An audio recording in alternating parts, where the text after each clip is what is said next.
Bienvenue sur Info 83, notre rendez-vous juridique avec notre mandataire judiciaire maison, Maître Simon Laure, qui est avec nous. Bonjour, Maître Simon Laure. Bonjour Thierry, Une avec rubrique. plaisir de vous retrouver sur Info 83. C'est partagé, une rubrique qui s'adresse aux professionnels, aux chefs d'entreprise, aux artisans également, aux auto-entrepreneurs peut-être également, enfin à tout le monde en À général. tout le monde économique, on peut Bien le sûr, dire. puisque si vous êtes l'épouse ou l'époux d'un chef d'entreprise, ça peut vous intéresser si vous avez pouvoir d'influence. Écoutez bien ce qui suit, on va parler des effets bénéfiques ou indésirables de la procédure collective.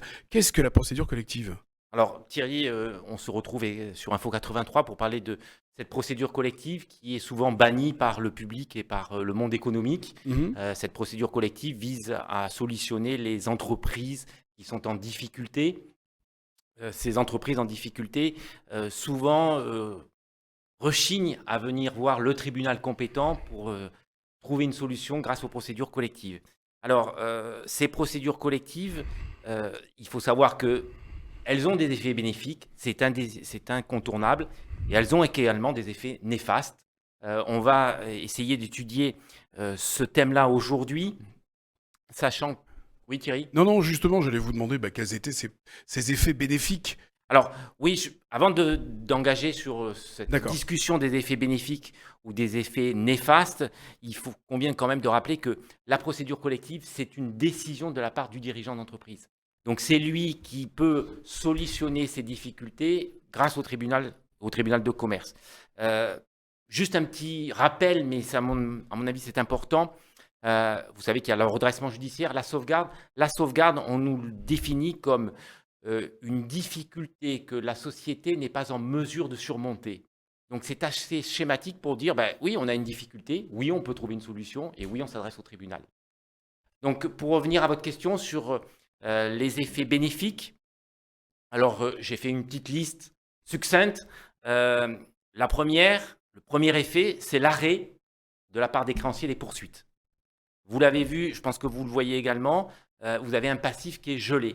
C'est-à-dire qu'à partir du moment où la procédure collective est ouverte, les créanciers, premier temps, ne peuvent plus actionner l'entreprise. Donc, les créanciers ne peuvent plus agir en justice contre l'entreprise. Et deuxième effet qui est très important, les créances réclamées par les créanciers sont gelées. Ce gel, c'est pendant 12 mois pendant lesquels l'entreprise va donc ne pas avoir à payer ces créances-là.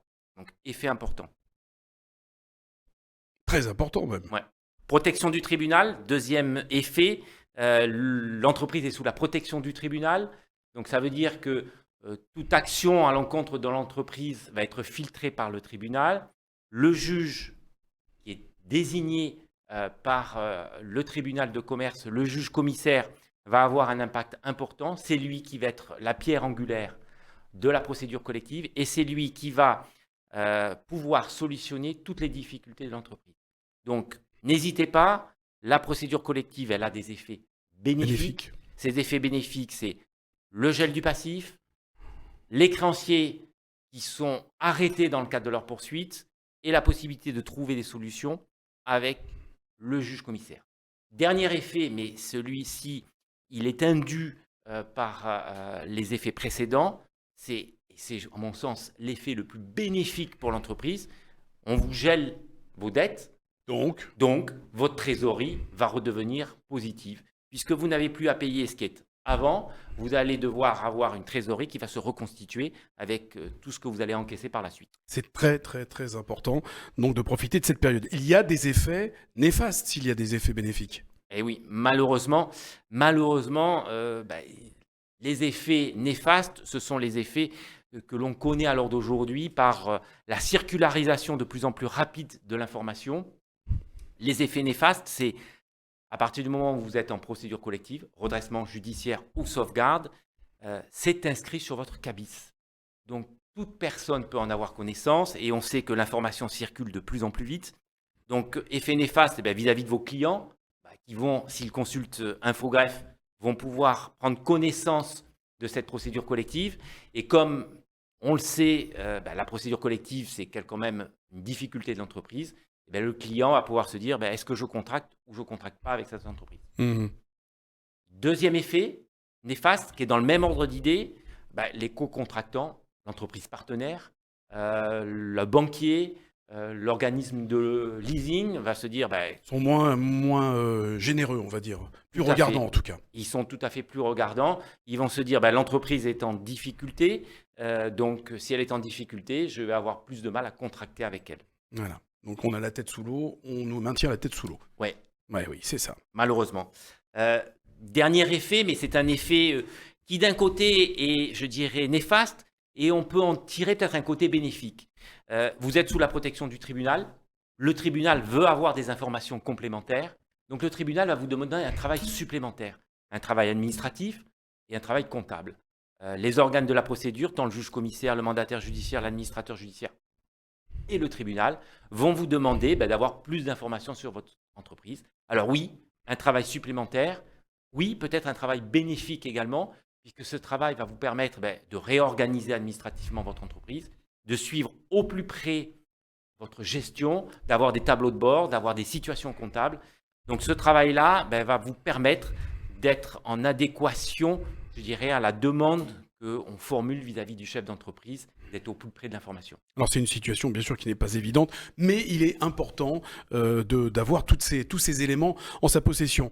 D'autant plus qu'on peut éviter les effets néfastes. Oui. Comment ? Je vous dirais tout simplement, l'anticipation est le maître mot. Anticiper ces difficultés, anticiper les solutions que l'on a. Une phrase classique, mais qui est, je dirais, importante à l'heure d'aujourd'hui, une procédure collective subie a de grandes chances d'aller vers un échec. Une procédure collective décidée va être vouée à la réussite. Donc à partir de ce moment-là, le succès de la procédure collective, c'est la décision du chef d'entreprise. Le chef d'entreprise doit être en mesure de comprendre que la procédure collective est un outil de gestion et pas quelque chose que l'on doit subir. Outil de gestion, ça veut donc dire qu'il doit se préparer, se décider à aller vers la procédure collective. Alors peut-être l'information sur le tribunal, quand faut-il se rapprocher du tribunal ? Le plus tôt possible. Le tribunal est à votre écoute. Le tribunal est là pour vous solutionner vos difficultés. Donc à partir de ce moment-là, il faut rappeler que la procédure collective, c'est un outil de gestion pour l'entreprise. Et à partir de là, au plus tôt vous utilisez cet outil de gestion, au plus tôt cet outil de gestion va vous permettre d'avoir un succès par la suite. Et pouvez-vous nous définir également la notion de conciliation ? Alors, la notion de conciliation, je pense que l'on verra dans le thème suivant. D'accord. Et on va élargir à ce moment-là ce thème-là sur la conciliation. Sinon, peut-être on sera un peu long aujourd'hui. Donc, je vous propose dans un prochain thème de voir la conciliation. Mais vos désirs sont des ordres. Maître Simon Laure, mandataire judiciaire, expert donc auprès des entreprises. Merci en tout cas de toutes ces informations. Et puis n'hésitez pas à poser vos questions sur notre boîte mail. Questions au singulier ou au pluriel @info83.fr. Maître Simon Laure, merci. Merci. Et merci de nous avoir suivis.